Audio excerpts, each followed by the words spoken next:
and welcome to Medlink Students. Thank you so much for joining us today. We will always strive to help you fulfill your dream of becoming qualified doctors and dentists. And tonight, we're really excited to share all the information that you need to start your medical or dental journey abroad. Now, the video you just saw of Dr. Sam, who is a certified aesthetic dermatologist, he's currently working in Europe, and he's also the founder of Medlink Students. Now, his struggles with medical school applications from the UK and the processes and finding the right university based on what mattered to him, these are all the reasons why Medlink Students exists today. My name is Edmund, and I'm one of the student advisors here, and I'll be your host for the evening. Now, what I love about being a student advisor is really learning about your stories, what inspires you to want to pursue medicine or dentistry. We have helped hundreds of students become doctors and dentists. These guys have successfully graduated. They've gone out into the world or in the UK and are working. Now, during this webinar, you will learn a lot about the opportunities available for you abroad. Now, if you have any questions during the presentation, just type them into the Q&A section and our team will be answering them. Also, there will be some some sessions where you can answer the questions live. Now, without further ado, I'd like to present our speakers for today. Now, we have invited the best student advisors, the students, maybe some doctors who've joined us from the likes of Tom, who's one of the expert advisors. We also have Dana. We also have Osman. Now, these guys have helped hundreds of students pursue their dream abroad. We also have Victoria, who's our head of admissions.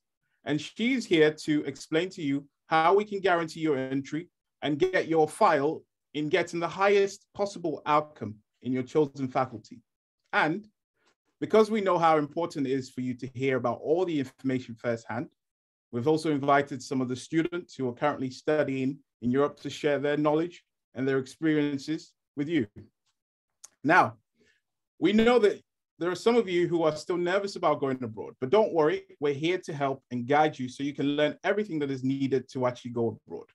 And hopefully, their experiences of the students will inspire you to take the next step in becoming a doctor or a dentist. Now, European medical universities have already opened their admissions for the early February and March intake. And most of the seats have already filled, and most of them will also be filled by the end of the year. And this is the reason why we have decided to do this webinar, and there is still time for you to apply today.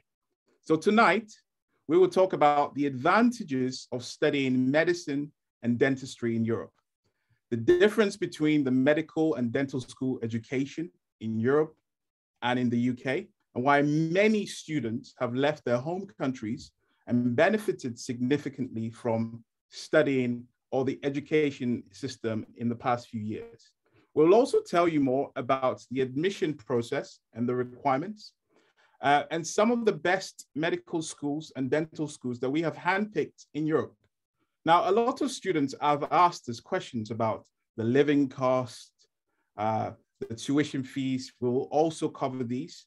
We'll also tell you how we can help you secure a medical school or dental school and give you all the support you need.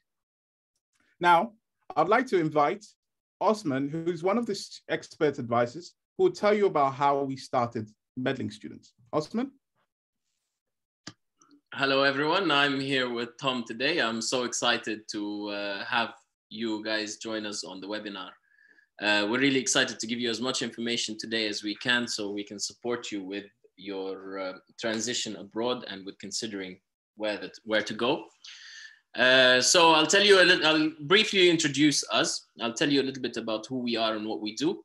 Medlink Students was established many years ago by people who went to study medicine abroad. It was actually Dr. Sam, who you saw earlier in the slideshow.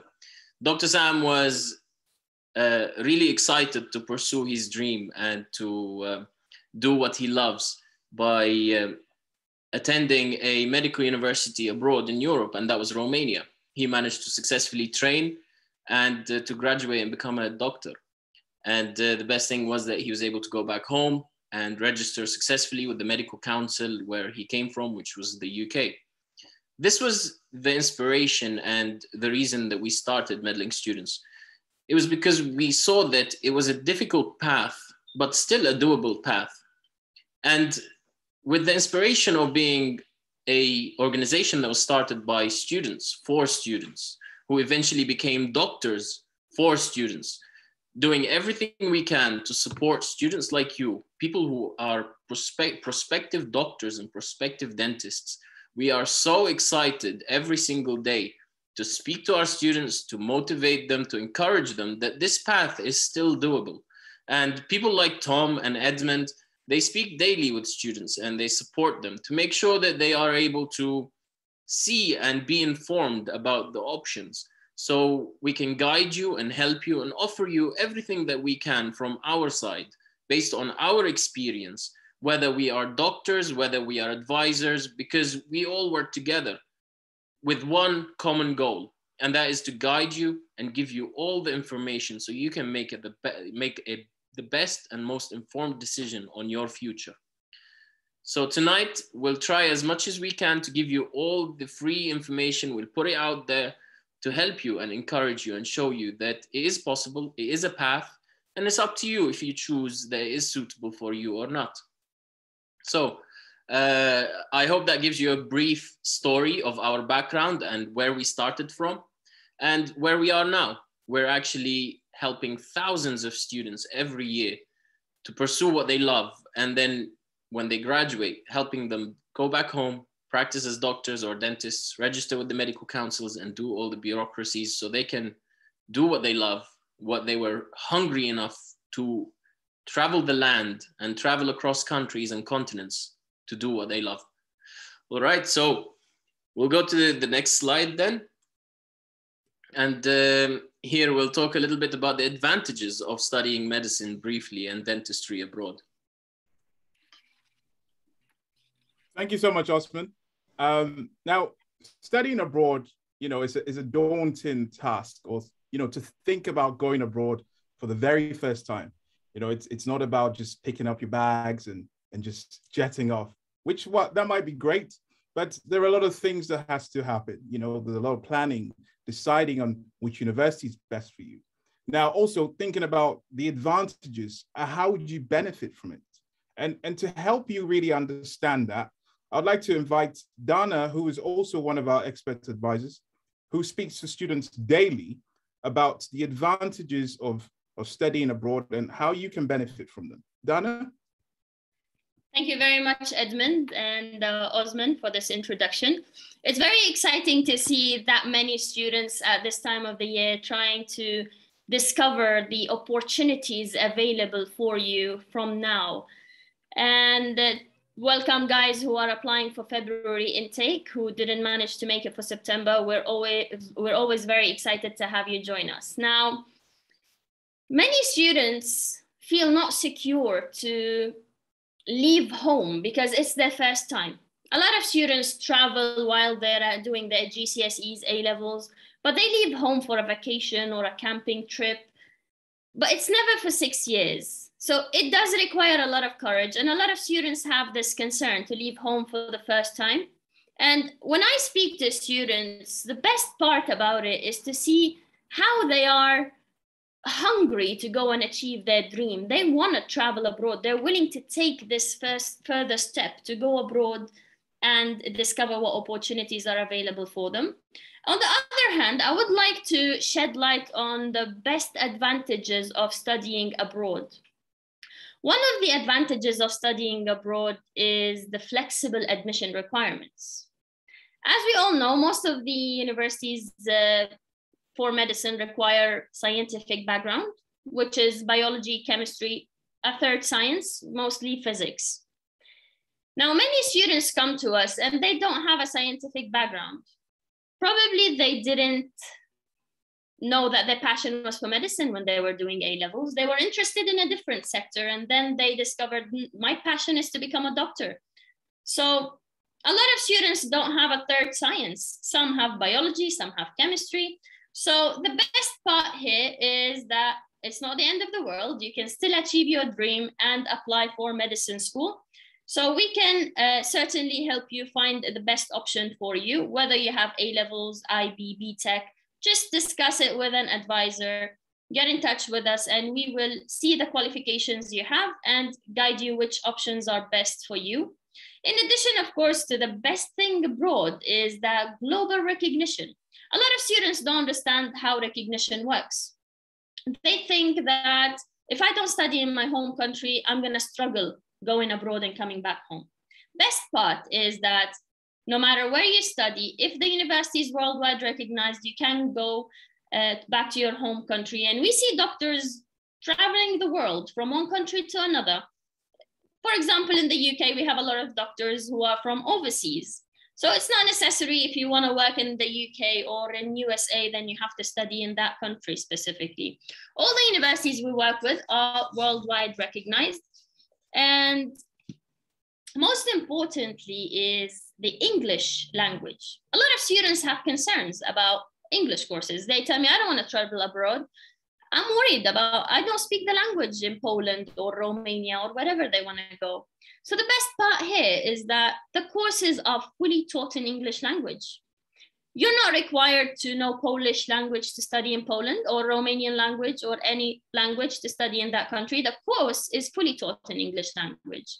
And the best part is that in this course, in the first 3 years, you will be having 2 hours per week learning the local language. And you will pick it up throughout these 3 years from the street, from friends.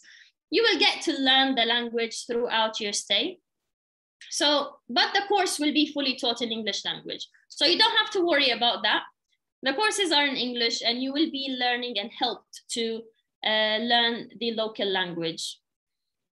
And a lot of other advantages that are affordable prices, affordable tuition fees, affordable living expenses, high quality of education and practical experience specifically. And we'll be discussing all these advantages in details when we get on the call together. So feel free to get in touch anytime. I'll get back to Edmund. Thank you so much, Dana. As you probably heard, there are so many benefits of studying abroad, and we would love to tell you all about it.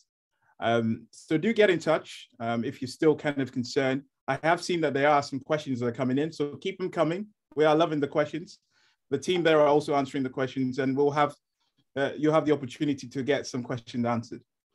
Now, last year, there was a record number of people that applied to study medicine in the UK. So just to put it into numbers, there are over almost 30,000 medicine applicants for the 2021 intake. So that was an increase of, well, 21% from the previous years. So there were an extra, well, 5,000 applicants in 1 year alone. And this is discounting the students that also reapplied from the year before.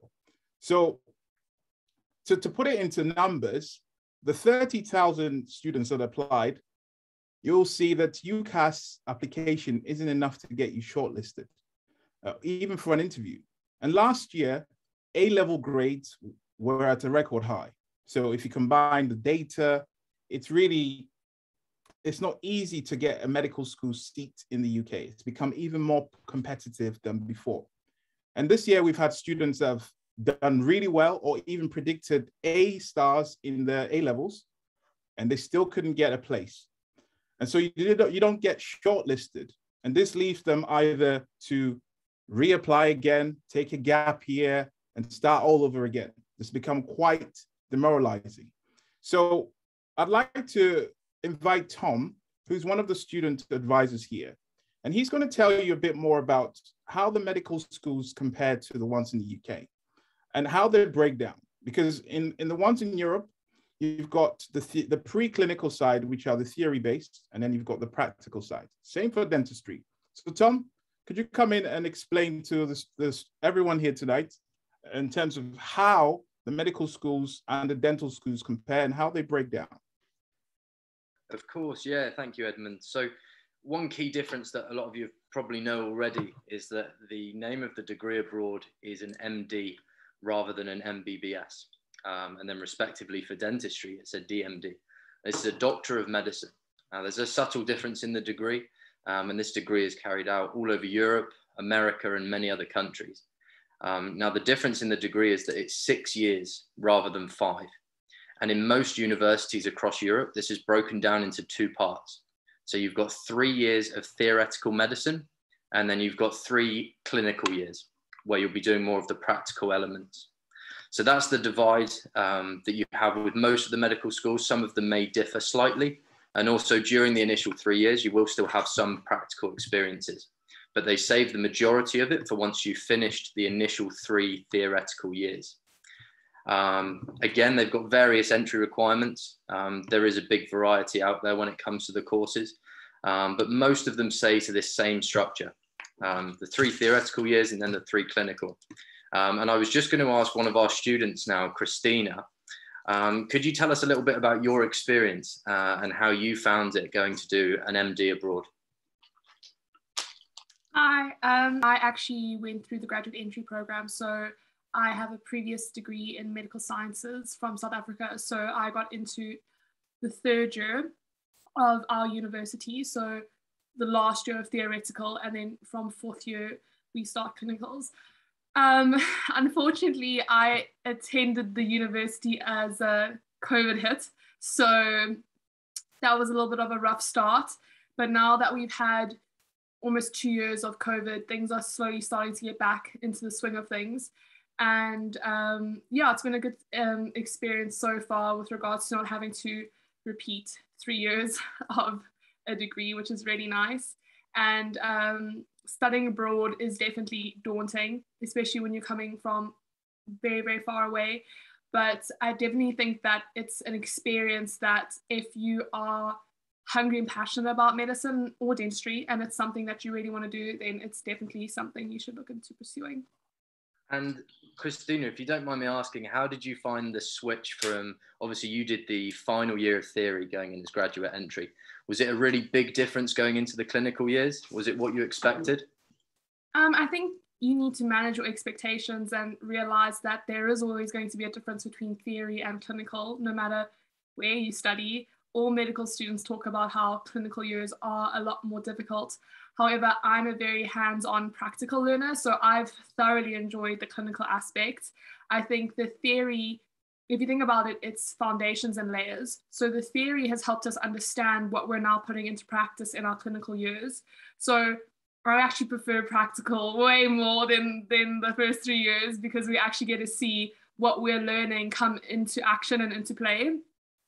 So I didn't find it much of a jump in studying wise, because I've always been pretty much on top of my academics, but I think it is a lot more fast paced and there's a lot of knowledge. Medicine isn't necessarily how smart you are, it's how much you work and how much information you can retain.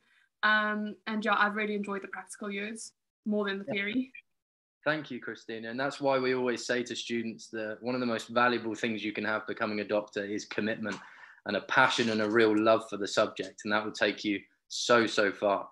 The other thing that I was going to mention there as well is the dental education in Europe. So again, this is slightly different to what you'd expect from the UK. Now, the difference with dentistry is it can vary. With some universities, it will be 5 years and some it will be 6. So some of them will have slightly more clinical experience, or perhaps they will go over in a bit more detail when it comes to the theoretical elements. Now, this doesn't make a lot of difference when it comes to recognition. All of these courses throughout Europe are widely recognized across the world. So it's more down to your personal preference when it comes to choosing them. And we'll go into a little bit more detail about that later on. I wanted to ask Amira now about her own experience in doing dental education in Europe and to see how she found it. Amira? Yes, hi everyone. My name is Amira. I'm a final year dental student at DMI, so 5th year.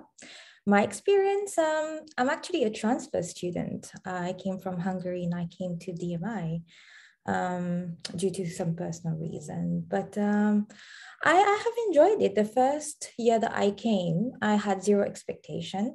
However, I was pleasantly surprised and I was quite happy with theory, and we started some practical. And as Christina said, COVID happened. So we couldn't do many hands-on practicals, unfortunately. However, we still have once a week, thanks to Medlink. We get taught like 3-4 hours, a few practicals with theory. We have a state exam called CROC, which I'm sure we'll come upon later, but we do get some questions and tips and tricks how we can handle that. But I have absolutely enjoyed, whether it's Hungary, whether it's DMI, but in terms of pursuing my dream, I have enjoyed myself and I don't regret my decision to just leave my place and come and discover a new place. I have discovered myself. I have discovered skills that I never knew I had. And something I'm looking forward to bring on later. It's amazing what you can do to yourself. Like Christina said, you think it's very daunting coming to a country far away, far from family, but you meet so many people here. You have so many students in the same situation as you, and how you come together, support each other. You go out, you meet each other, even medicine, you don't have to stick with dentistry or medicine group. You meet everyone, and it's absolute pleasure, and the growth you have within yourself. I mean, my brother is older than me, but I feel I'm older than him with all the experiences that I've had here. So pursue your dream. I mean, it's all worth it. That's amazing. Thank you so much, Amira, for sharing your experience with us. And like you say, you've matured through studying abroad, which is one of the things that a lot of students that go abroad, it becomes to them as a surprise because, they're not there with family. Yeah. And they realize they have to grow up, and you become quite self-sufficient. You grow up, you become independent. And this makes you quite autonomous because you get to experience different cultures, you meet different people, and you come back and they put you in any hospital and you can start working. Oh, absolutely. You're actually more prepared with any situation when you go back to any country you are. Yes. Thank you so much for sharing your experience. You're welcome. Now, we also have other options where, let's say you've decided you want to stay in the UK or your home country and take up a Bachelor's of Science degree. So something with science-related subjects. And take up graduate entry after finishing that course. So a 3-year course. Now, this also becomes quite competitive in the UK. We've seen hundreds of students who have fantastic backgrounds and, again, unable to secure a place in the UK. So to tell you more about how the graduate entry medicine and dentistry courses actually work abroad, I'd like to bring back Dana, who speaks to students who have degrees, Bachelor of Science, and explain to you how the program works abroad and how the universities recognize your degree in order for you to do less than 5 or 6 years of medicine or dentistry. Dana? So graduate entry is a very common route for a lot of students, actually. And usually it's aimed for students that have a degree, a bachelor's degree, as Edmund mentioned, related to science. And some students have nursing degrees, some have biochemistry, biomedical science, biology, any degrees that are related to biology. And we realized that a lot of students finish their A-levels or high school and they don't do medicine due to several reasons. Some didn't manage to afford the fees for medicine at that time. Some didn't get in because of the competition. Some didn't know that their passion was for medicine. So a lot of them do another degree and come to join the graduate entry later on when they discover their passion. So any of you that have any degree related to chemistry, biology, sciences, scientific background, you can get in touch with us and we can take a look at your qualifications, at your transcripts and the subjects that you have studied in your previous degree and see how much it matches the medicine course and which year you can get in. Now, usually the medicine course is 6 years. Some students get accepted into 2nd year. Some students get accepted into 3rd year. And some students get accepted into 4th year.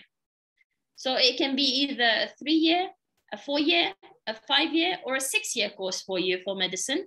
Dentistry is 5 years. You can either join 2nd year or 3rd year. It also depends on the similarities of the program that you have. So if you have any bachelor's and you have a background of science, feel free to get in touch with us and let's see which year we can get you in. Thank you so much. Dana, another thing that I wanted to ask as well is, what about the students who end up, going to medical schools or dental schools abroad for the first time? Well, some might end up, being recommended a medical school. They go there and then they realize, the environment is not great for them. So a perfect example is Amira, who transferred from Hungary.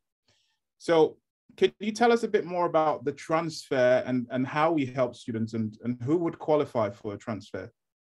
That's a great question, actually, Edmund, because a lot of students struggle from this. As you know, when you graduate from high school, you have zero knowledge about abroad and what's going on and what universities and how the university looks like. So a lot of students choose the university, the wrong university for them, and not necessarily the university. Some students don't choose the right country for them, the right environment. And as we always say, as we always talk about, it's very important to choose the right university and the right environment for you, because you need to be comfortable and happy where you are. So many students are put in this position. And not all universities in Europe offer transfers, but many do. So don't worry if you chose the wrong option because you didn't have enough information about the universities and the opportunities available in Europe. It's not the end of the world. You don't have to stay where you are for 6 years, not happy, not enjoying your experience. Feel free to get in touch with us. We will also take a look at your transcripts and we will see how much your transcripts match the university's program. So you meet their program and you don't lose a lot of years in the transfer. And it's always recommended to transfer up to third year. After third year, it becomes a bit complicated because we're talking about clinical years. So if you're not happy where you are, don't wait. Just send us your transcripts and let's transfer you and find the best university for you from now. Before you join third year. And if you're in fourth year and fifth year, we can still try. You might be held back a semester or two, depends also on the transcripts. We'll take a look at your transcripts, we'll advise you which options are best for you, but it doesn't mean you can't transfer after third year. It's mostly recommended before third year. And not all universities require entrance exams. We can help you transfer by equivalating your credits and your subjects without taking entrance exams for transfers. Fantastic. Thank you so much for that and the experience for that, Dana. And also to just recap as well, transfers is something we do help students with every single year. Sometimes you might want to just change the environment for you, where you might feel you might want somewhere that has more British students. You might want to be in a bigger city. And so we can look into that and see how best we can help you, because we listen to your stories. We want to understand who you are.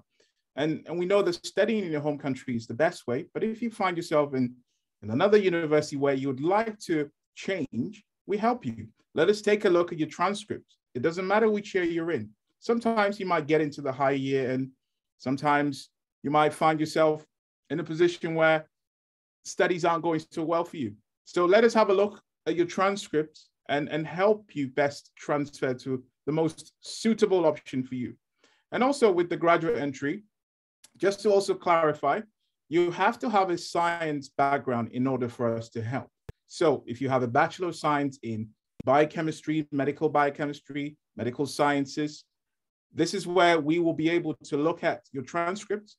Now, what the universities do abroad is they look at what you studied previously, and they look at the recognition of the modules you've done and transfer that across. So let us have a look at your transcripts, send them through to us. We will assess it with the team and our partners at the university and see how best we can help you. Now, let's talk a little bit about clinical rotations. This is something that has become very, very popular, trendy topic for a lot of the students. Now, this is a great opportunity for students who are studying abroad to, well, first of all, find a clinical experience in their home country or the country that they wish to practice in. So, for example, if you want to come back to the UK and experience what the healthcare professionals are in specific wards. This gives you a chance to do that. So you come home and shadow the doctors. So to tell you a bit more about how we've been helping students take up the opportunity of doing clinical placements in the UK, I'd like to bring back Osman, who will tell you a bit more about this opportunity. Osman? Yeah, thank you, Edmund. This is some exciting stuff you guys have brought up. To expand a little bit more, some students usually ask, how can I experience the clinical situations in my country? Well, first things first is that you will experience plenty of clinical scenarios in the country abroad, and you will see lots of clinical situations from the doctors, usually by asking the doctors. If the doctors see that the student is brave, they usually will also, if you do speak to the doctor privately, they will even give you extra one-on-one shadowing where you can shadow them on top of your actual hospital rotations as part of the university. But some students do also feel like they would love to experience even more patient contact. And that is in a setting where it's in their country, according to their system as well. And this is also fine, it's possible. There are universities that do allow students to do their clinical rotations in their countries, meaning that you can go to the hospital in your country, shadow a doctor, get a letter and proof that it's done. Obviously, you will also have a set of bullet points of things that you should learn as an objective. Let's say internal medicine, surgery, dermatology, these specialties. You make sure you do it at the right number of hours, learn the right information that you're supposed to learn, and head back to the country where you're supposed to continue your education, if you like. That is a choice. Now, usually there is an extra fee associated with organizing your own rotations because the hospitals usually would charge an administrative fee. And this will usually cover basically just a simple fee to cover basically the administrative tasks required.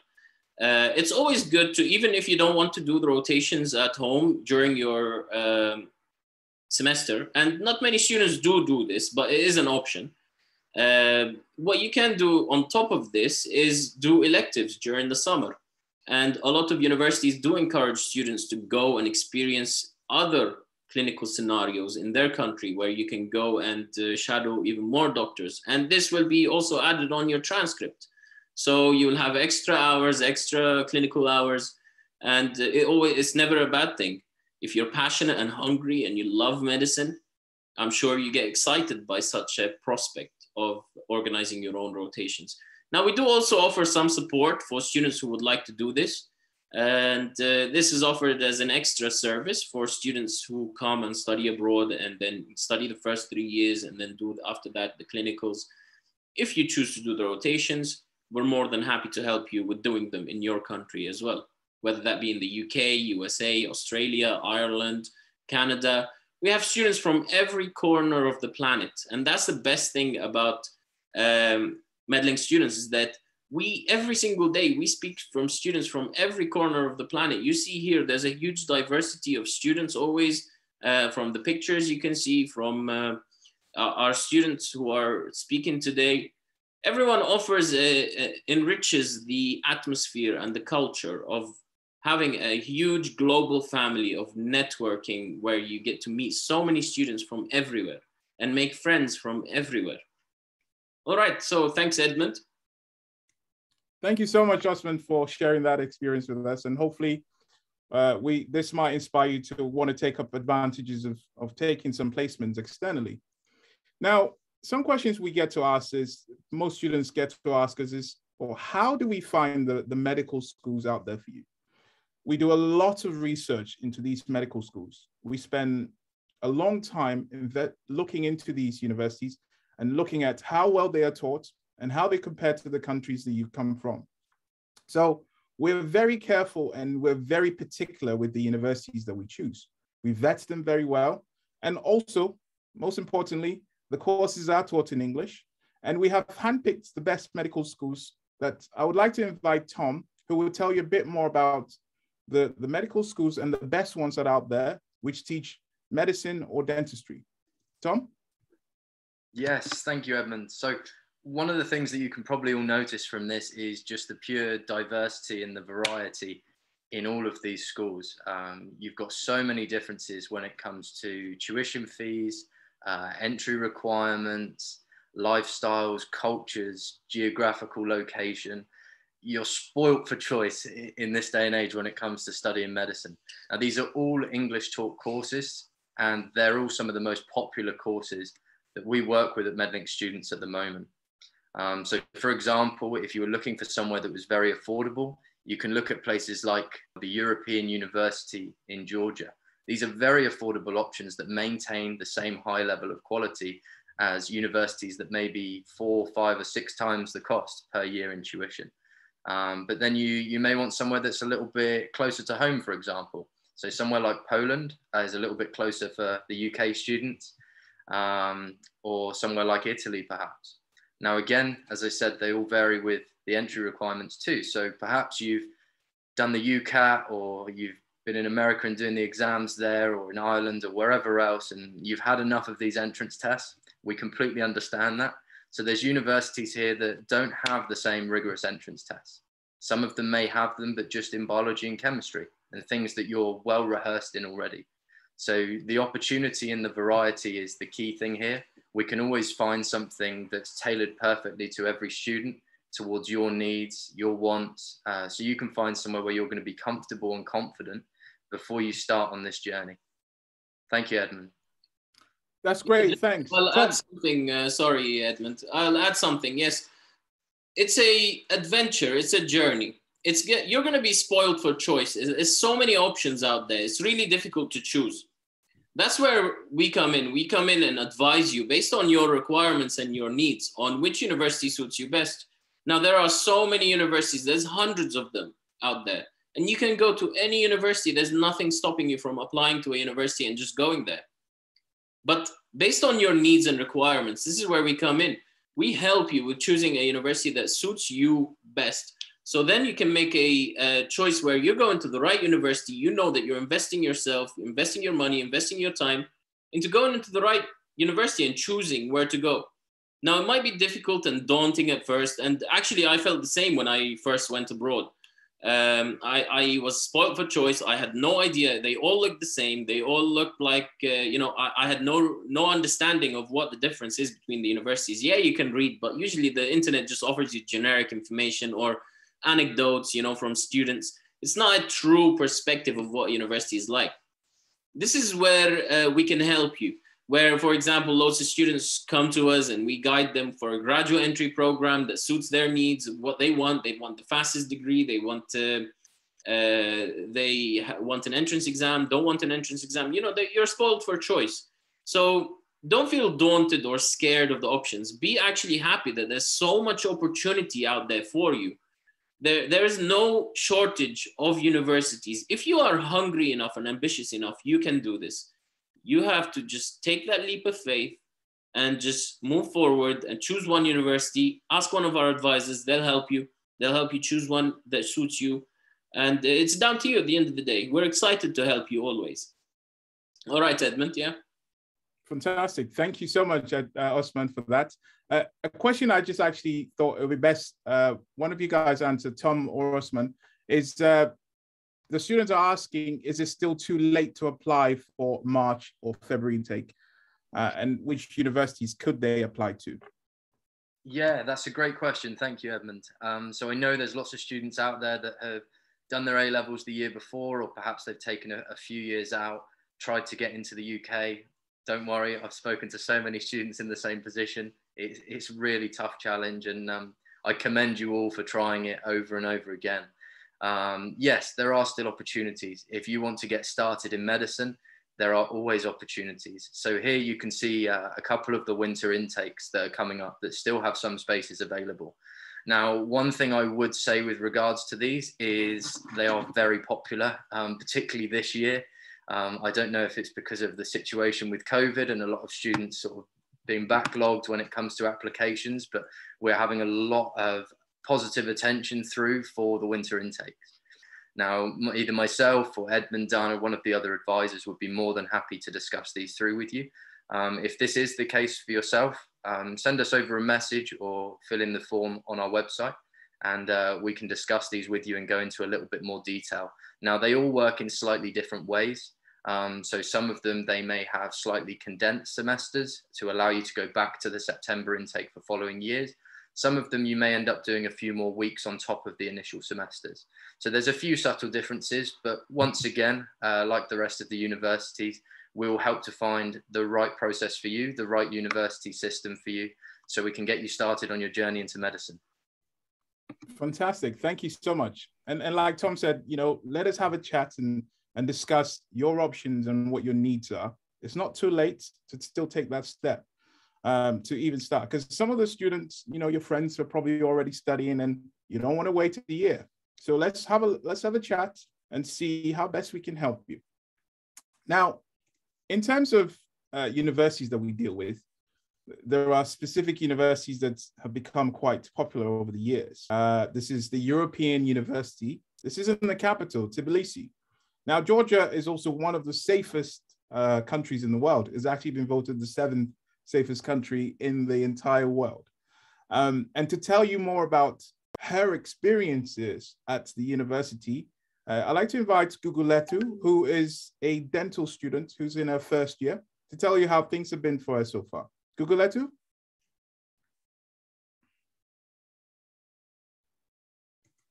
Hi, everyone. So my name is Guguletu. Thank you so much, Edmund, for that. I'm in my first year of dentistry, and like many of you, I was in your position not long ago, like just a few months ago. I feel like I don't know where the time has gone. But I hope that I can give some insight to someone and inspire someone, because I was very much inspired by this webinar not long ago, particularly Amy. I must say, shout out to you. You inspired me a lot. I thought I could do it because of you. So thank you for that. So I'm in my first year and I started just in October. And so far it's been great, honestly. I started during the pandemic, of course, so I haven't had a lot of online classes. We just recently started doing once a week in-person, face-to-face classes, sorry. So yeah, once a week we do practical sessions, which are great. And it's been fun, it's been challenging, definitely. I think it's just difficult leaving your home and going to this foreign place where you know absolutely no one. But I must say it's been great so far. I think people are so friendly. People are so understanding of the situation that you're in, especially at the university. I was quite concerned about like if lecturers would understand like our point of view and stuff, but they're very, very accommodating of international students. There's loads of us at the university. So yeah, they're really supportive with that. And yeah, so far my experience has been good. And I want to thank Medlink a lot because they helped me so much from the beginning, from the day that I arrived here. And they picked me up from my mom and I, actually. I was picked up by one of the representatives here from the airport. They took us to our accommodation. Hamza, the representative who helped me when I was here, helped me with like opening a bank account. He helped me with getting a SIM card, things like that you don't think about before you're actually in the situation. So Medlink was super helpful with that. Even with any questions, random questions that I would have when I got here, I would just give a quick message to one of the representatives, and everything was pretty much sorted for me. Another thing about Georgia is that it's a super affordable country. You get to live in a great place if you play your cards right. You can definitely live in a great place for like a very cheap price. And as Edmund said, it's really, really safe. I've felt super safe, even traveling at nighttime or using public transport and things like that. I mean, I did have my challenges with that, to be fair. I struggled a lot using public transport initially because of the language barrier. It's a whole different alphabet. So it was hard to even say to someone, oh, I'm trying to go to this place, because I couldn't even read it. but honestly, you get used to it. And the best way to learn is to get lost in the city, as I've come to know. You definitely get used to it. And yeah, transportation as well, very, very affordable. It's about 50 tetri to get on the metro, which I don't even know how much that is in pounds. It's probably 20 pence or maybe even less. I'm not too sure. But yes, super affordable. Even if you're using taxis and things like that, there's different Uber-like taxi apps, which are great, and I use them far too much, I think. But I think it's just because of the affordability of it. But yeah, I don't know what else to say. I hope that I can inspire someone here today, just like I was inspired. But I would like to say, just if you're thinking about this, even if you're just considering it, 100% go for it, honestly, because I never thought I would be able to do something like this. But here I am, and you honestly adjust. You're more resilient than you think you are. So 100% go for it. And on top of that, Georgia is a gorgeous, gorgeous country. I haven't traveled to many, many places, but I've been to a few. I went to a place that's like 2 hours away from this city, and it was breathtaking. It's honestly somewhere that you have to visit, even if you don't end up studying here. So yeah, highly recommend. Thank you so much. That was amazing. And I hope that a lot of the students are, excited about your journey, and hopefully they, like you say, inspired. Would you say it's very diverse since you've been there? Yes, I was quite surprised to see that the diversity in the city. I didn't expect it at all, but yeah, more and more. Every time I hear like some people speaking English, I'm like, oh, trying to work out the accents. In random places and cafes, I find myself being like, oh, what is that, an English accent? And yeah, I'm super open and maybe a bit too friendly. Sometimes I randomly approach people, but I think it's the best way to make friends, especially somewhere you don't know. Very true. Very true. Yeah. That's amazing. Thank you. Thank you. Because a lot of students are also worried about diversity and whether or not they'll fit in, So it's great to see that you've kind of settled in also very well, and it's actually I have to say my practical class, there is not a single Georgian student in that class. Everyone is from all over the world, so very diverse. Fantastic. Thank you so much. Thank you so much. You're very welcome. Your experience. Now, another country that we also deal with is Romania, and this is, it's a country that, Dr. Sam, that you saw the video, also actually studied. So we have helped hundreds and hundreds of students. Some are actually back in the UK working as doctors. And to tell you a bit about his experience, he was actually taking advantage of the university's extracurricular activities, but still made time to tell you a bit about Romania. I'd like to invite Daniel, who's just started his second year doing medicine. Daniel?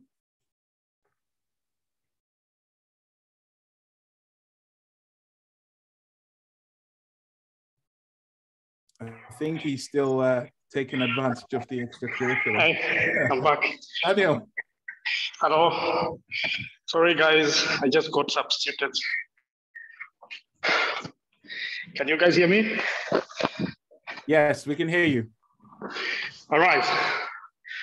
Let's do this. That's Sorry, great. I'm going to catch my breath. Can you tell us a bit more about your experience, Daniel? How it's been for you? We know you're having a nice time there, enjoying the extracurricular. Yeah, so I want to say that it has been such an adventure, just like some of the participants have said. And I really, really recommend anyone to come and study abroad, because that will be the best decision that they will ever make in life. So I'm studying in Davila, it's in Bucharest. And we have very, very, very serious studying here. I want to say that medicine is not an online school. Of course, we have COVID and everything, but medicine is not an online school.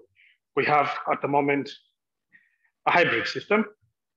where some of the classes are online and the practicals are physical. In terms of what I was looking for when I was applying, so I wanted to study in a university that is in EU, and I wanted to study in a university that will be accepted where I want to go and work. I live in Finland, but I'm originally from Kenya, and I want to practice in Finland. So studying here means that I just get my degree certificate and I don't need to apply for, or I don't need to do any extra exams to get my license in Finland. So this is a really big plus for me. Bucharest or Romania has really good weather. So compared to Finland, where it's really cold, and anyone who's going to come to Romania to study will really enjoy, because we have a very vibrant social life in Romania. The food is beautiful, people are beautiful, it's very hospitable, and for students, I think we have one of the best student organizations here. So the school fees, they're quite affordable, and if you come from EU, you're allowed to pay in installments. So that is a big plus, also for people who might have financial problems. Like I mentioned, the studies are quite very good quality. In fact, Romanian universities are quite well known all over the world. So anyone who wants to come here knows that they will be safe and they will become very good doctors. The accommodation is quite cheap, the food is quite cheap, the living standard is quite cheap. So if you're coming from UK or wherever you're coming from, it's gonna be more cheaper here to get a student apartment. So as you can see, I'm coming from basketball training, and this is one of the good things that you might enjoy with the school of us, a lot of sports facilities and sports opportunity. So if you play, you're in any sports, you can be sure that you're going to get a place here. I don't know what else that I should add. Thank you so much. How have you found the first year experience for you as a medical student in terms of the studies? So as a first year, I want to say that everything at first is quite confusing, very, very confusing. It's a lot of stuff at once, new terminologies, new things that you didn't know before. And my only advice would be, if you put in work, if you study, you don't need to study a lot. Just attend classes, do your own studies, study at least 2 hours per day, minimum. You're going to be good. But like I mentioned before, medicine is a lot of hard work, so you just need the discipline. My experience as first year the first semester was a bit confusing for me. So many things to take in consideration. But once you get the flow, and once you consult all the students who are in second year and above, once you have a good network of friends, once you do what you're supposed to do, you're coming here to study, then everything is going to be okay. It's very important also to have some time for yourself, go to gym, do some physical exercises. It creates a really good balance for you. So my 5 points will be study, exercise, have a good network of friends, enjoy, because this is a journey, 6 years, it's gonna take some time. So make sure you're comfortable and enjoy. And then with no time, you will be in 6th year. Ah, that's great. Daniel, thank you so much. And like you say, you have to enjoy it. And as you're inspired to want to do medicine, this is something that you have to enjoy, because, as a doctor, you're going to work. Some doctors do very long hours. I have friends that are doctors that do. So you have to enjoy the process. You have to enjoy the skills that you're going to develop. Thank you so much. What would you say to the students who are watching today that are still kind of nervous about wanting to take that step? What advice would you give them? I'd say that be courageous. Take that bold step. If you don't take it now, you're going to regret later in life. Take it right now. It's nothing difficult. It's going to be so easy. You're going to be so grateful that you took the step. Thank you. Thank you so much, Thank you. Daniel. Thank you. Bye-bye. You can get back to basketball. Thank you. Sorry, guys, I'm all sweaty and everything, but it was nice participating in this. Bye-bye. Thank you. So another country that we also work with, where we send hundreds and hundreds of students, is Bulgaria. And Bulgaria has also become a very popular destination for UK students. We also have students from all over the world that studied there. And to tell you about her journey so far, who's just started second year, I'd like to bring in Pearl, who's studying in Sofia, which is the university in the capital city. Pearl? Hello.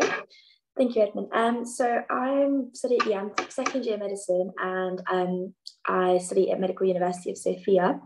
And I came straight after my A-levels. So not only did I not know anything about university, I didn't know anything about studying abroad, you know, obviously.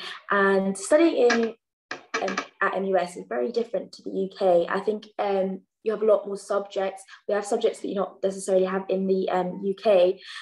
For example, we have to study Latin, which is actually really helpful in like terms of anatomy. And we have disaster med, social med. There's like a bunch of a variety of subjects, which is like very helpful. Medicine itself is quite a hard like degree, so it is honestly what you make of it. So if you put in the work, everything's like, if you put in the work for it, everything else is like quite easy alongside it. So my concern coming here was obviously, again, the language barrier, and the system is different. The exams are conducted differently, social norms, you know, and cultural differences. And yeah, these do exist, but sort of in Sofia, especially, I think, because it's a capital and there's a lot of students here, you have a sense of community, and there's a lot of society. So, for example, if you're into sports like netball, badminton, there's Asian society, there's ACS society.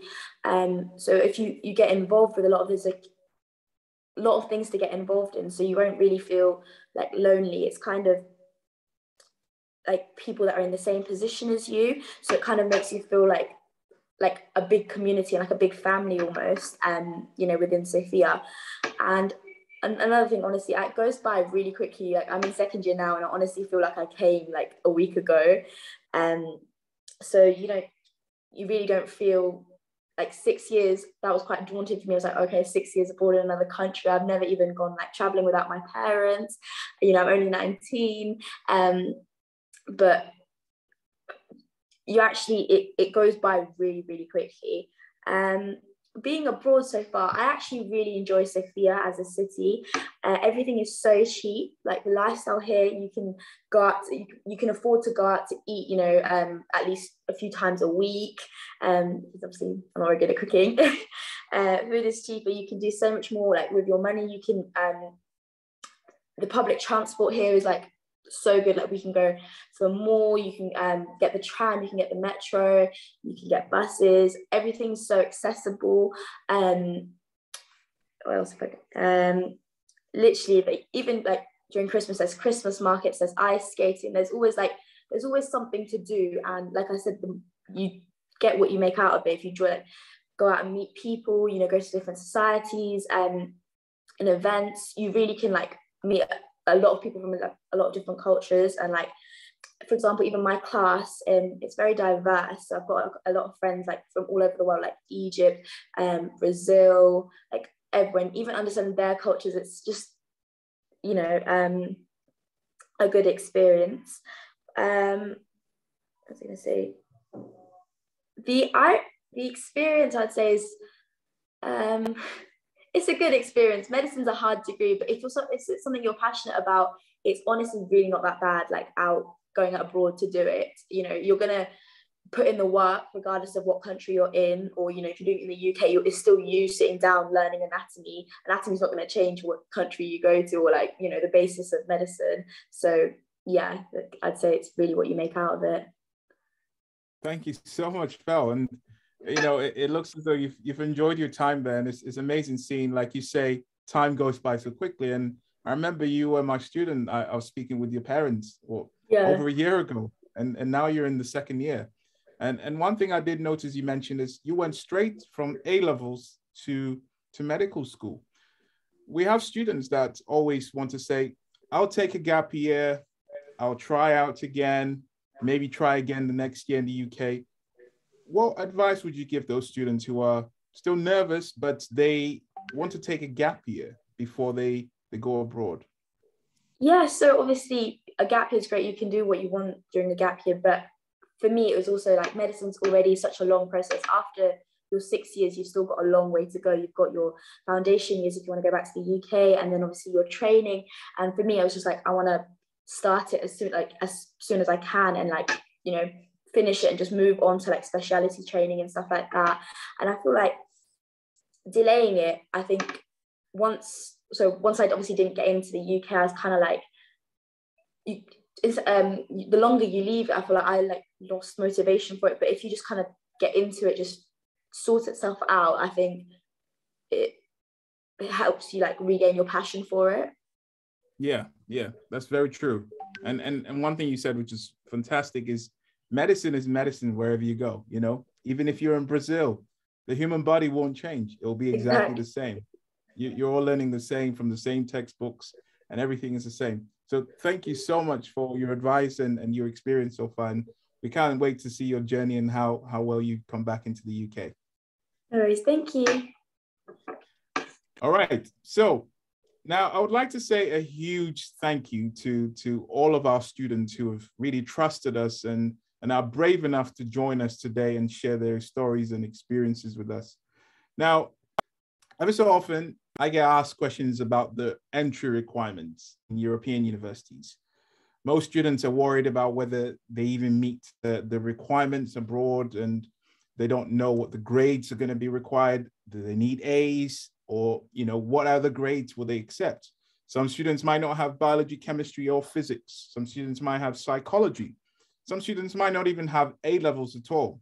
So they want to know whether they could use their vocational, whether it's BTech or an access, to apply.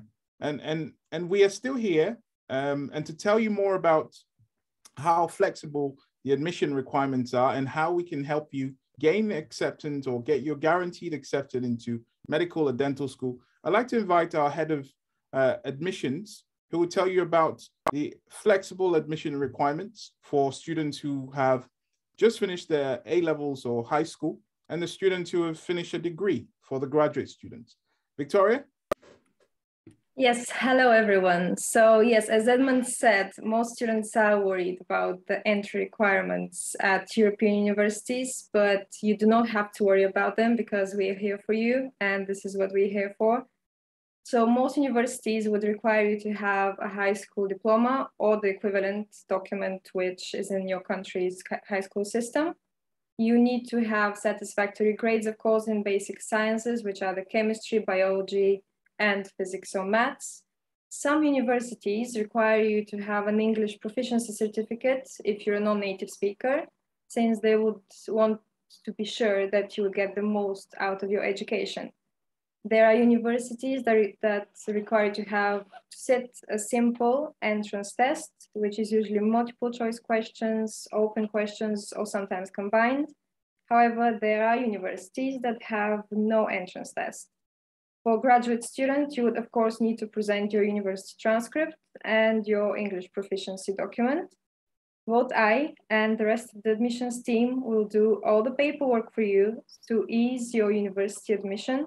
We will translate all your documents, get you guaranteed acceptance letter, provide you with the revision material, and help with any entrance tests and interviews.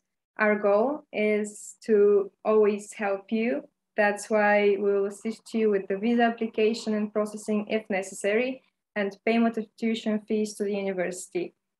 We are here to help you throughout every step of the way so that it's as easy for you as possible, and to make sure that you will get an admission in a medical university abroad.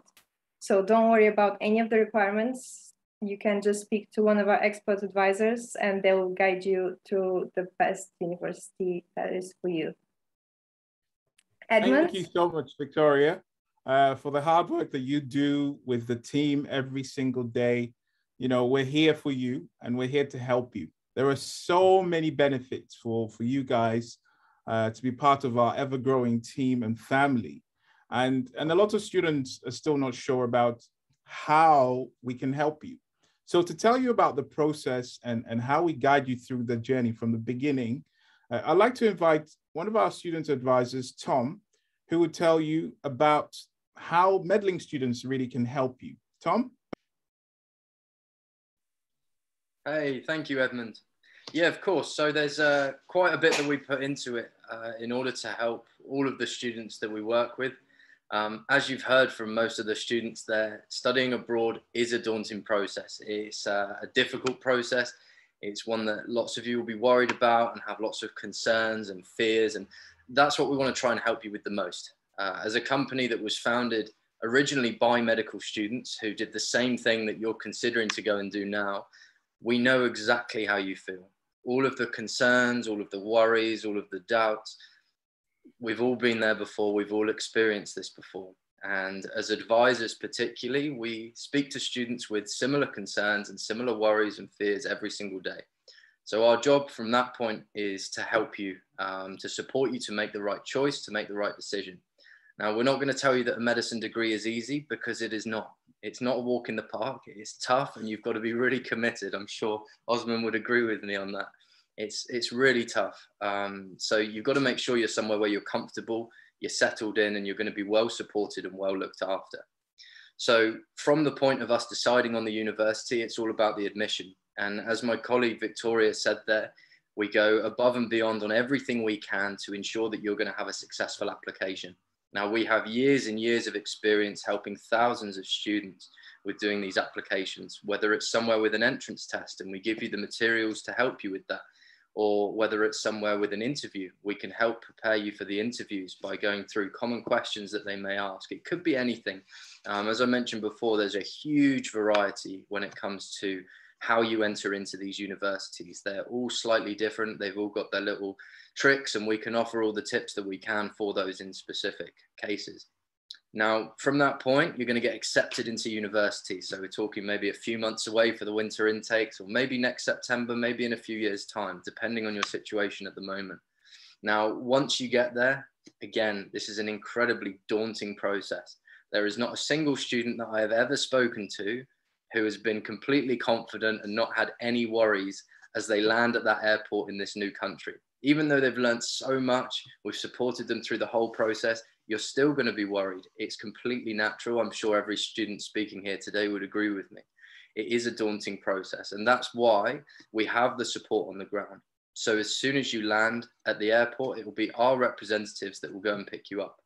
They will take you to register with the university, to sort out all the paperwork, and then it will be onto the accommodation. So we'll find something again that's suited for you. We'll make sure that you're working with estate agents that we trust, that we've been through and we've spoken with.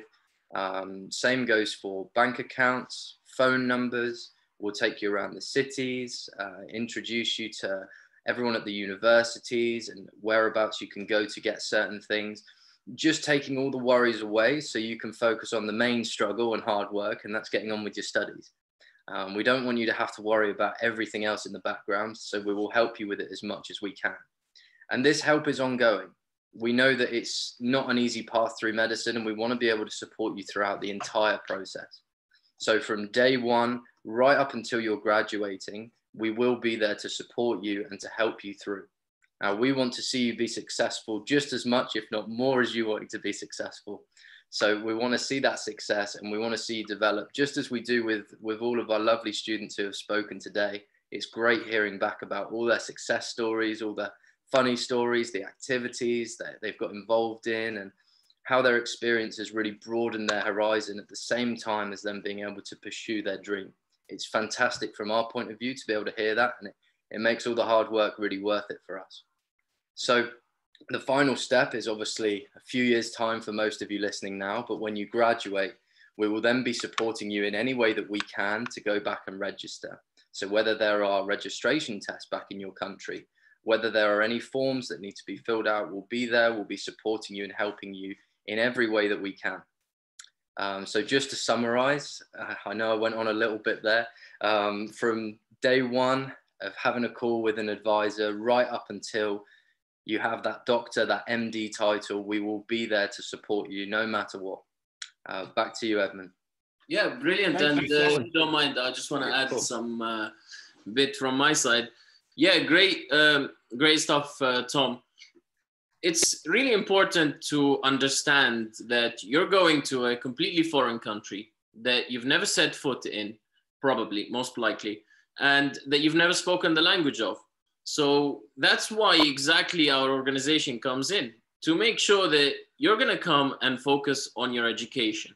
So you're not running around the city, sorting out paperwork, sorting out residence permits, doing all the, you know, boring stuff. We want you to come, make the most of medical school or dental school, enjoy it, you know, have a great time, because this is going to be the best time of your life. And I can tell you, it was, you know, I love being a student is great. And once you graduate, then you have all the responsibilities of having people's lives between your hands. And that's the exciting part that I'm sure all of you are really excited and thrilled by, and maybe a little bit scared of, because you can never feel prepared, ever.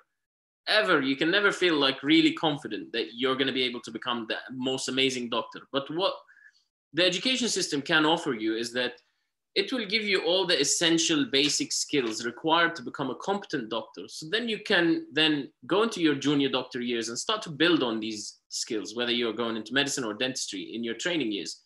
And the best part is that you have someone to support you, whether you need us or not. You know, in the back of your mind, whether you're a parent or whether you're the student yourself, that there is someone there with my son, with my daughter, or with me, you know, as a student. There's always going to be someone there. If I need anything, they're going to be locals. They're going to know the system. They're going to know what to do, how to solve problems. They've been through everything. I can tell you, I even to one extent, I had to, one evening, a student called me and they told me they drank too much on Halloween, and they needed to go to the hospital. So I rushed in a taxi and I went to get them to A&E, you know, and this is the reassuring part for the parents usually, that they know that someone is there, like an older brother or older sister. They're there to look after you, to help you in any way they can, obviously within reasonable capacity. They can't study for you. Maybe they can guide you and give you information. Like the younger years, they usually come to me and ask me, how do we prepare for this exam? Can you give us some tips? You know, it's good to have someone who's going to help you and make sure that it's just a mental thing. And when you need us, we're always there for you. We're either a text message away, a WhatsApp message away, or even a call away. Most students know where I even live. We're very open with our students. We want to help them. We have our offices on the ground.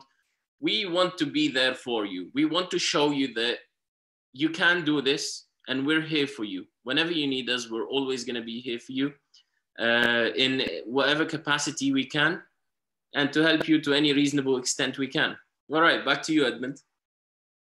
That's great. Thank you. Osman, while I have you, actually, one of the questions that we get asked a lot is the living cost and the tuition fees, and whether or not, if they pay more, would the university be any better? Could you shed some experience or some light onto, you know, how the tuition fees and the living costs work abroad? Yeah, this is a great point, Edmund. And a lot of universities are diverse in the way they charge their tuition fees. Now, it depends on the university and the country where you're going to study. Some countries, their education roughly will be in the country. Most of the universities are very similar in the amount they charge there. Similar in Georgia, similar in Bulgaria, similar in the UK, for example, where in 2012, for example, it used to be 3,000, and then it spiked right up and it went to £9,000 per year. So really, it's a thing that even I had before I came to Europe. I had that misconception. I thought I'll go to an expensive university because that reflects quality. In fact, actually, working at Medlink Students has given me a lot of insight, and something I would love to share with you is that the money that you pay for the university is not correlated with the quality that the university offers. The reason being is that it's down to the university and the country and the economic situation of the country. For example, in Bulgaria, they feel this is a reasonable amount. It's not there to reflect on the quality. You're not buying chocolates at the shop, or you're not buying premium potatoes at the Lidl, you know. Even we have Lidl here as well, which is great. And these, you know, generic Western shops. So it's not like that. What you can be confident is that these universities are recognized in their respective countries. That means that they already are established enough. They already provide all the essential skills required to become a doctor. Otherwise, they wouldn't be recognized in the local country. And same with the GMC as well. What's important is that you look at the GMC and what, for example, if you're from the UK, you would look at the General Medical Council and you would see, does the General Medical Council have an issue with the university? For example, there are some universities that are listed on the GMC website as universities we do not accept. You know, that doesn't mean the universities are awful, but it just means that if you practice there, you're limiting yourself. You're not going to be able to practice in the UK, which is the medical board in the UK. There are also a list of maybe degrees that we may accept, for example. This is really important that you explore these lists in your country and assess the university and see where your country and where your medical board stands regarding these universities. So once you graduate, you're going to be able to come back home. So if a university is listed on the maybe list, for example, it says on the GMC website very clearly that this university may or may not meet our criteria. So it's better you go to a university that's not listed on there. That's what's important. It's not about the price. And actually what's become really popular recently is, for example, Bulgaria was one of the first countries to offer medicine in English.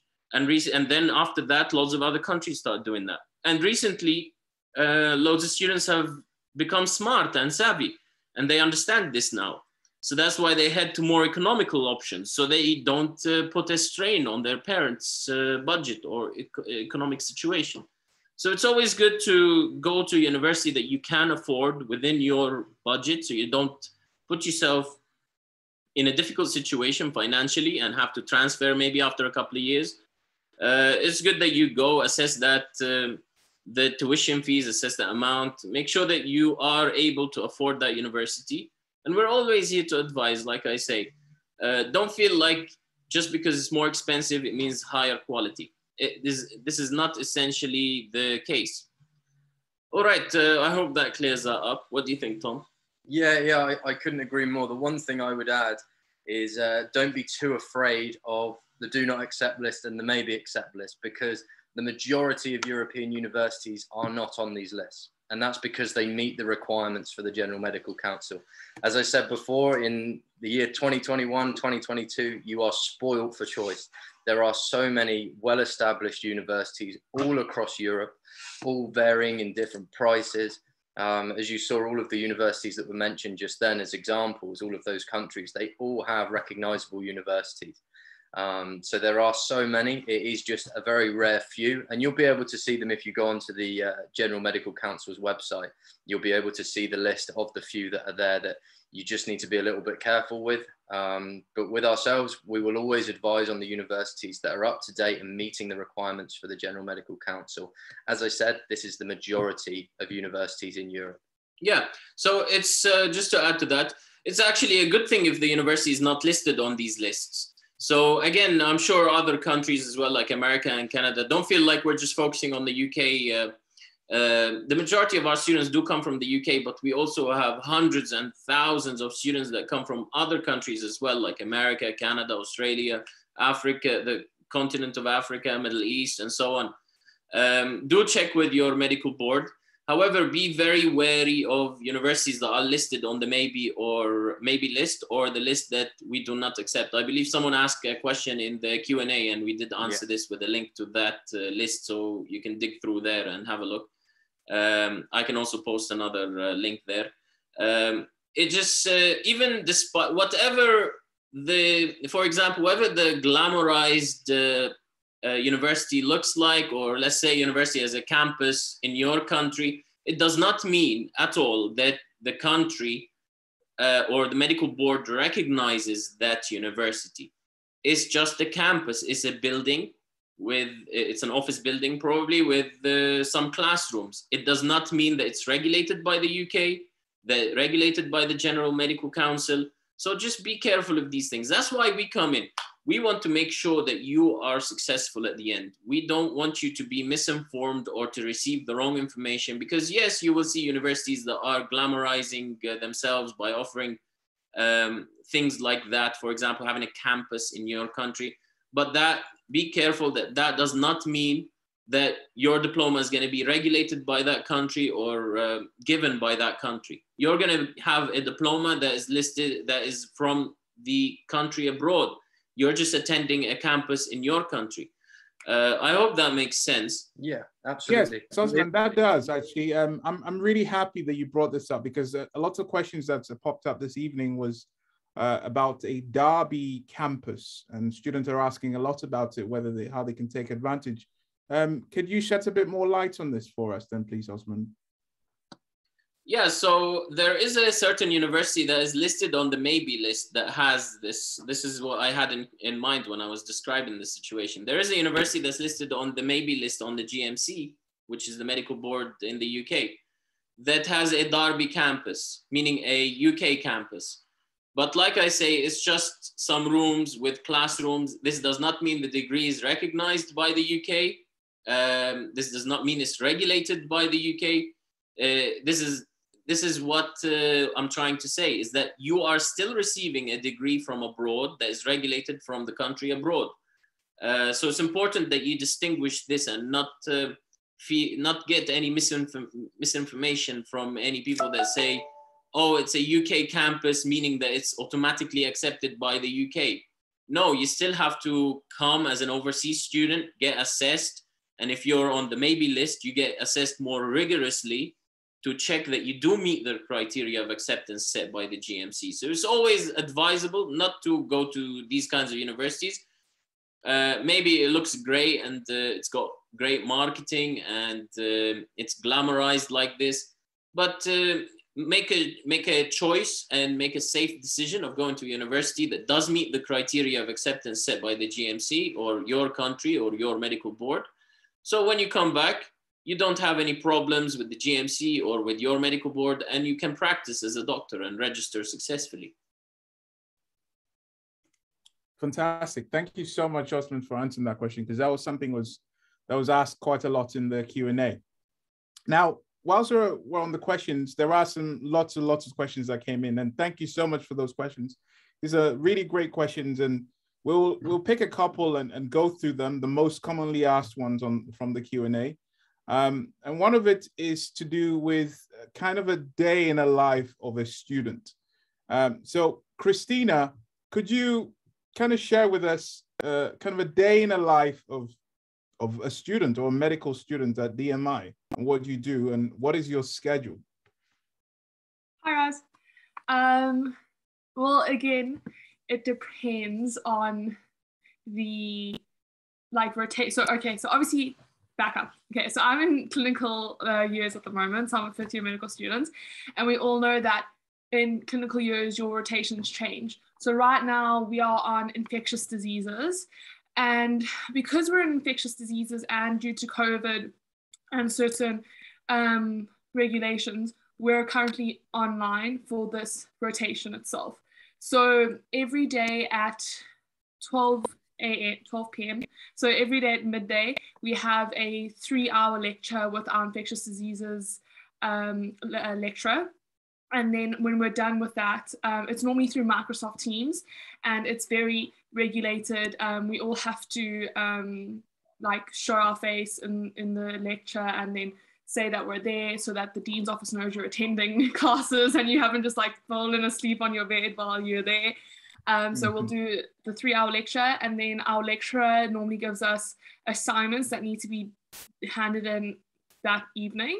And then we have an exam on the Friday of when this rotation ends. We have an exam. So that's, for example, just the university side of things. However, because Medlink has supported us a lot with extracurriculars, I think on Mondays, Tuesdays, Wednesdays, and Fridays, and some Saturdays, we have lectures from the UK doctors from Birmingham University. So I'll attend those as well. And then we also have the peer mentor team, where myself and a few other 5th and 6th year students are actually teaching OSCE-based clinics. So right now we're on the respiratory block. So Amy also just attended that block as well. And we spent 2 hours in the simulation center, basically teaching how to give a structured respiratory OSCE, what to look for. And then we all practice on each other, which was really, really good experience. On days when we're offline, uni normally starts at about 9 o'clock.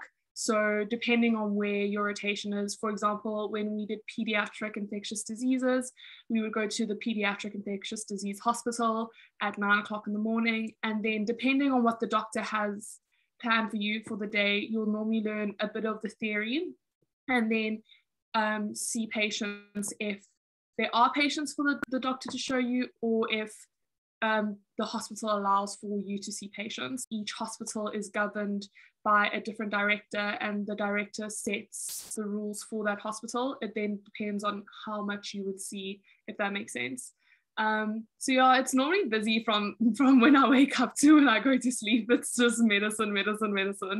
But I wouldn't have it any other way. Oh, that's amazing. You're living and breathing medicine, which is amazing to see. And, you know, you're one of the students that's also was one of the heads of the clinical years. You took a lot on. How did you manage to balance that side of things and also studies? Yeah, so I was actually head of the student union for last year. And then obviously head of a student union during a pandemic was a fun time. So that was a lot on my plate, as well as being a peer mentor as well. Obviously we're having regular meetings with the team to make sure that the content is correct and preparing for the next lessons, as well as constantly like collaborating with the dean's office and going to meetings with the agents and the dean's office as well. So that was a lot on my plate. But I can't remember the name of the theory, but there's this theory that basically says that a task will expand to fit the time that you allot it. So, for example, if you have an hour to do a task, you'll most likely do it in that hour. However, if you procrastinate and you have 6 hours, that 1 hour task will probably take 6 hours. So in medicine, if you stay busy, you get a lot of things done really, really quickly. So having more on my plate actually helped me with my time management, as well as learn effective study methods. So if there's one thing I can give to anyone who is on this webinar, whether they are sitting their final exams for, I think you guys call it A-levels, for A-levels, or if you're in uni right now, look into effective study methods. So look into things such as spaced repetitive learning, look into things that are going to help you. You know, note taking has been proven that it's not effective. Highlighting in the textbook's not effective. Look into doing past papers. Use things such as PassMed, QuizMed, Osmosis, Lecturio, you know, high retention, high yield content. Medicine has been around for a very long time. And we are very, very lucky that there are lots and lots and lots of online resources that have already studied and summarized medicine for you. So my biggest, you know, advice would use these platforms, use your PassMeds and your QuizMeds, do your revision daily. A little bit a day helps a lot. And honestly, just like, if you're interested in medicine, you're going to study it. So don't see medicine as a chore. See it as something that you're lucky to be studying. It's something that you're lucky to learn about every day. And I think that's how I managed to balance it, was I was genuinely excited to learn about the information that we needed to learn. I didn't see it as a chore. And again, don't procrastinate. What you allot your time to do is what you'll give it to, if that makes sense. Yeah, fantastic. Thank you so much for that, Christina. Let's move on to another question. We'll take a few more questions and then we'll finish from there. I know we've run over quite a bit. Another question that a lot of students are asking is, will Brexit affect coming back to the UK? And to help explain this, I'd like to bring back Tom. And this is a question that we get quite a lot, so it came up. Tom? Yes, thank you, Edmund. So obviously, Brexit, for all you UK students, we know it's brought about quite a lot of differences in terms of lots of various different things. When it comes to medicine, it's a very different story. In the UK in particular, we rely heavily on doctors coming in from abroad. And just because we're leaving the EU, that's not going to make any difference to that. So a lot of you probably already would have seen the General Medical Council is bringing in a new test called the UK MLA. So this is the UK Medical Licensing Assessment. Now this is going to be one standardized test that's going to be for any medical graduate wanting to work and register in the UK. Now that's including students studying in UK universities. So what this means for you is that regardless of where you study, you're all going to go through the same process. As long as you are doing a degree that meets the requirements for the General Medical Council, you're going to be having the same procedure and going through the same test as a UK student studying in a UK university.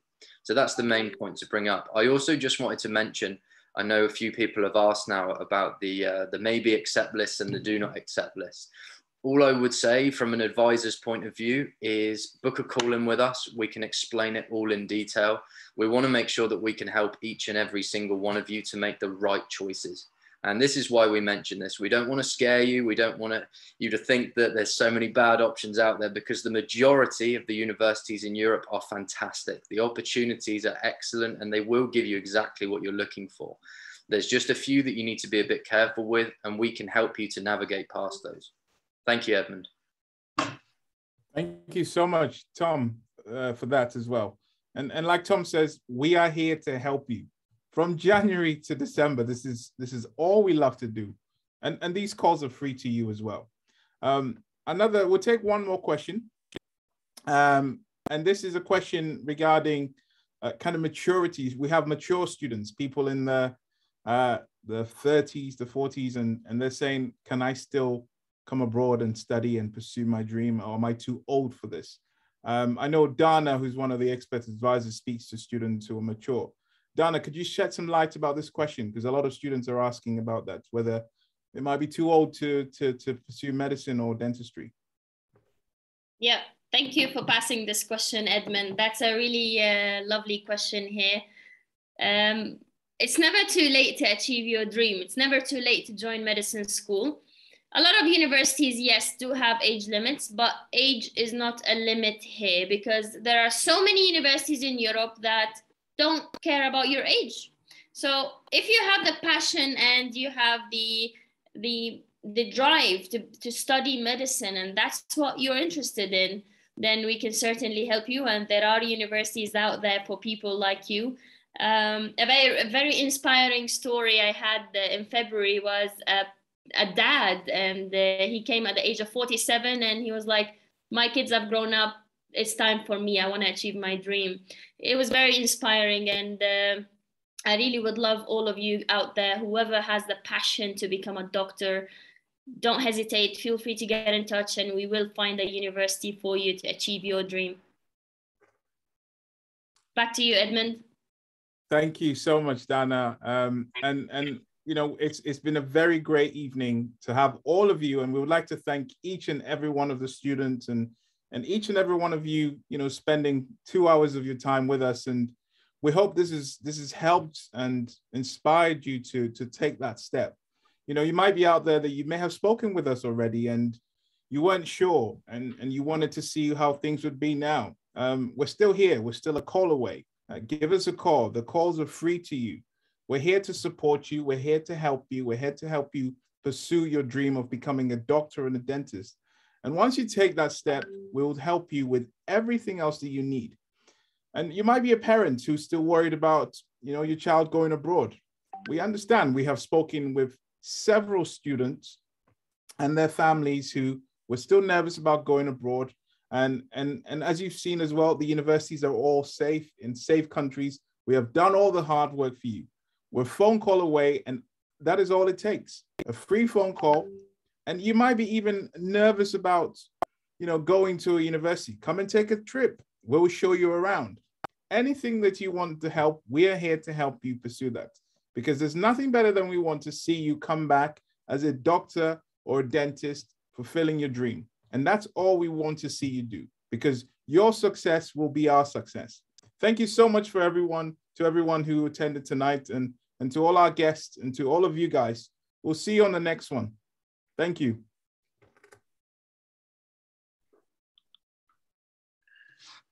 Thank you, everyone. It was a real pleasure as well. We loved giving you the information. I really hope you enjoyed it.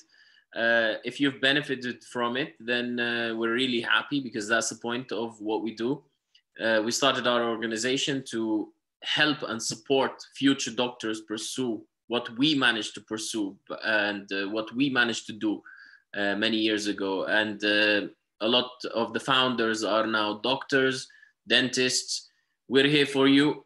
If you need us, our advisors as well, we work closely with the advisors. We give them information about the universities. We help them to help you by passing on the information and assisting you. And we really hope to see you on the other side.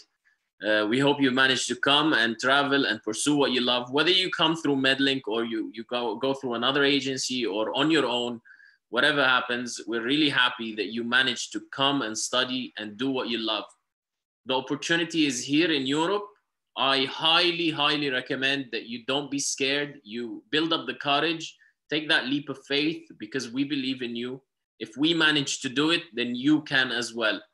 All our students today who have joined us kindly volunteered their time for free without anything in expectation back, because they also appreciate the opportunity that they're being given to pursue what they love, to become doctors, go back home, practice as doctors. And you will hopefully one day as well become like that. Come and encourage more students to do what you once were worried about or uncertain about, or you thought, I'll apply one more time in my country, I'll try one more time, I'm not sure. I hope you will build up that courage, because that is one of the characteristics of becoming a doctor. You become independent, you take the initiative, you're brave, you take that step forward, and you just hope for the best. And trust me, the first week is always daunting, it's tough, it's hard, and always you will hear students, oh my God, oh no, it's horrible, it's terrible, I'm really struggling. After a week or two, you acclimatize, you get used to it, you adapt, and you fall in love with the place. You start to call it home. There are students as well that come practice and eventually stay in the country that they studied in, just because they fall in love with the place. Yeah, it's a different culture, and you just have to come with an open mind, that's all. You open your mind and you open your eyes, and you will see a huge opportunity out here for you. Whether you're seeking an adventure, whether you're seeking a second option, whether you're seeking to meet and network with international people from every corner of the planet, from the UK to Australia to Brazil to Japan, to European people, to African people, Middle Easterners, anywhere, you will meet all sorts of people. And that's the best part about it. Imagine having people that are like a second family for you. That's what's so awesome about it. You get to meet so many friends and meet so many teachers that open your mind, and then you get back and then you finish, you graduate, you go back home, and you do what you love. So use it as a chance to explore the world, explore a different culture, like our students are really excited by. And we hope to see you on the other side. Good luck to everyone. Make sure to download your attendance certificate by scanning with your phone this barcode here. We also have an ebook with all the universities as well on our website. You just go scan this and fill in your details, and you receive a link with the ebook. And we look forward to speaking with you. If you'd love to speak to us, call us on the numbers here for the UK, Australia, USA. If you're not from any of these countries, that does not mean we don't speak to students from your country. This just means that these are our main lines. You can call us on any of them, and you'll still be able to, you'll still get assisted. So subscribe to our YouTube channel as well. We post all our webinars. We do webinars every month or two to kind of bring students, give them a chance and a platform to tell you more about what it's like, that it is actually a possibility and there are other people doing it. And if other people can do it, so can you. All right, back to you, Edmund. Thank you so much, Osman, and thank you to everyone. We're still here. As Osman said, we're still here to help you. And also admissions are still open for March and the February intake. So let's have a chat. Let's talk about some options that are available to you. And perhaps you might fancy going to Georgia. So let's talk about all the options and perhaps give you some ideas of how we can best help you. Dana, is there anything else or any advice that you'd like to give any students just before we close off? I just want to thank everyone for attending. Thank you very much for joining us today. And I'm waiting for you, Edmund and Tom, everyone. We're waiting for you to speak to you over the calls. Fantastic. We'll speak more details on the call. Yes. Thank you, everyone. Have a great night. Have a lovely evening. Bye.